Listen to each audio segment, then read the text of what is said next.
वैदिक पर्सपेक्टिव के इस YouTube चैनल को सब्सक्राइब करें, वीडियो को लाइक व शेयर करें। ओम पर्यत इंद्र रुदसी उभे अबुभोजी महीना विश्वतः सीम हमन्य माना अभिमन्य माना ही है निह ब्रह्म भी है अधमो दस्युमेंद्र। सर्वतः जो इंद्रियों को वश में करने वाले ने आकाश और पृथ्वी दोनों में भोग किया, महिमा पूर्वक सर्वतः सुख प्राप्ति है। नहीं मानने वालों को अभीष्ट शिक्षा दी, मानने वालों द्वारा निरंतर वेद मंत्रों द्वारा अधम दस्यु को इंद्रियों को वश में करने वाले ने। ये ऋग्वेद के पहले मंडल के 33वें सूक्त का 9वां मंत्र है। इसके ऋषि है भगवान हिरण्यकशिपु महिवत आंगिरस। देवता की मां दिव्य विषय है इसका इंद्र। छंद है इसका निश्चित त्रिष्टुप और स्वर है इसका त्रिष्टुप ध्यवत। इस मंत्र का भाष चल रहा था, सर्वतः जो इंद्रियों को वश में करने वाले ने आकाश और पृथ्वी दोनों में भोग किया।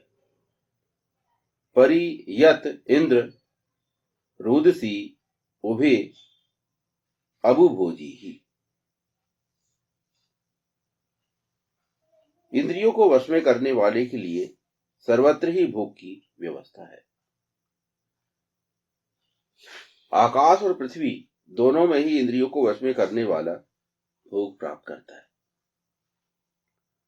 मूलतः सृष्टि भोग के लिए ही बनाई गई है, किंतु भोगों को भोग सकने की मानव शरीर में सक्षमता और सामर्थ्य होना चाहिए।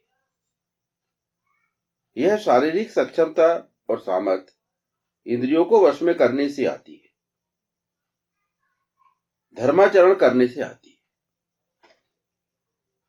वेद मानव जीवन में केवल भोग की व्यवस्था नहीं करता, अपितु त्याग पूर्वक भोग की व्यवस्था करता है। तेन त्यक्तेन भुंजीथा वेद यजुर्वेद 40वां अध्याय प्रथम। भगवान कृष्ण के जीवन में भोग और त्याग का आदर्श संतुलन दिखाई देता है। जहां एक ओर उनके जीवन में असीम भोग है, वहीं दूसरी ओर वे योगेश्वर कृष्ण भी कहे जाते हैं। इतना नियंत्रण था उनके जीवन में उनका कि किसी भी परिस्थिति में वे रह सकते थे, अपने आप को सामान्य रख सकते थे। यही है आदर्श है उनका जीवन इस विषय में, त्याग और भोग के विषय में। बड़ी सहजता के साथ उन्होंने अपने व्यवहार किए और इतना आकर्षक व्यक्तित्व था उनका कि उनके शत्रु भी उन्हें चाहते थे, उनको पसंद करते थे। तो ये है आदर्श। इस प्रकार का व्यक्ति वेद बनाना चाहता है। लोगों को ऐसा बनने का अपना लक्ष्य रखना चाहिए। हमें लोगों का अनुगमन नहीं करना है, या जो बाहरी दुनिया है उनमें से एक व्यक्ति नहीं बनना है। अगर उनमें से एक व्यक्ति बनना है, फिर वेद पढ़ना बेकार है, फिर सब कुछ करना बेकार है। अगर उनमें से एक व्यक्ति बनना, इसलिए हम लोगों को ये तय करना चाहिए कि हमें क्या करना है। और जब हमें जो काम करना है तो हमारे लिए हमारे स्वयं के आदर्श हैं। वेद हमको स्वयं एक जीवन पद्धति बताता है, जीवन मूल्यों का विधान करता है। स्वयंभू यथा तथितो अर्थान वेदात शाश्वतीभ्य समाप्य। स्वयं वर्तमान में जीवन मूल्यों का विधान किया। तो ये एक कंप्लीट व्यवस्था वेद देता है, जो कि सैद्धांतिक और व्यवहारिक दोनों तरह से जीवन कैसा चलना चाहिए ये बताता है। जहां यह मंत्र है वेद में, स्वयंभू यथा तथितो अर्थान वेदात शाश्वतीभ्य समाभ्य, वहीं ये मंत्र भी है, नान्य पंथ विद्यते है ना, वेदहम एतम पुरुषम महांतम आदित्य वर्णम तमसः परस्तात् मृत्युमेति, नान्य पंथ विद्यते है ना।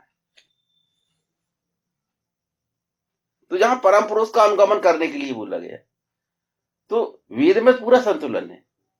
इसलिए वेद का अनुयायी अगर कहीं और मुंह झांकता है, कहीं और देख रहा है, तो मतलब वो वेद को सही ढंग से नहीं पढ़ा है, वेद का सही अनुगामी नहीं है। अगर उसको अपनी प्रगति के लिए दूसरी जगह पढ़ रही है, तो वो कर्म ठोक है, वो वेद का अनुयायी कहलाने लायक नहीं है। कि ये तो वही बात है कि आप सागर में रह के भी प्यासे हैं, आपके पास ज्ञान का, धन का भंडार है, और आप उसके बाद ज्ञान के भंडार में रह के अपन मूर्ख हैं, और धन के भंडार में रह के अपन कंगाल हैं। तो इसमें क्या है कि संसाधनों का दोष नहीं है, दोष हमारा है, हमारे अपने अंदर है दोष, हमें उसको ठीक करना चाहिए। वेद के साथ एक ही बात है, वो ये है कि यहां व्यक्ति की नहीं चलती, यहां व्यक्ति को अपने आप को वेद के अनुसार चलाना पड़ता है, आपकी नहीं चल पाएगी। आपको अपने आप को बदलना पड़ेगा, अपने आप को वेद के अनुसार चलाना पड़ेगा, अपने आप को व्यवस्था के अनुसार चलाना पड़ेगा। ये खास कारण है, इसलिए लोग वेद का पर आचरण नहीं करते। कि आपकी समझ, आपकी रुचि, आपकी पसंद, वो आपको बदलना पड़ेगा। यहाँ आपको अपने आप को बदलना पड़ेगा, चेंज करना पड़ेगा, अपने आप को वेद के अनुसार ढालना पड़ेगा। ये कोई करना नहीं चाहता। तो भोग के लिए यहां कहीं कोई कमी नहीं है, और भगवान कृष्ण ने और हमारे अनेकों आचरण नायकों ने और अनेकों महापुरुषों ने वो जीवन जी के भी बताया, पर वो हम वहां से प्रेरणा नहीं लेते, क्योंकि यहां हमें नैतिक नियमों का पालन करना पड़ेगा, हमको सत्कर्म करना पड़ेगा।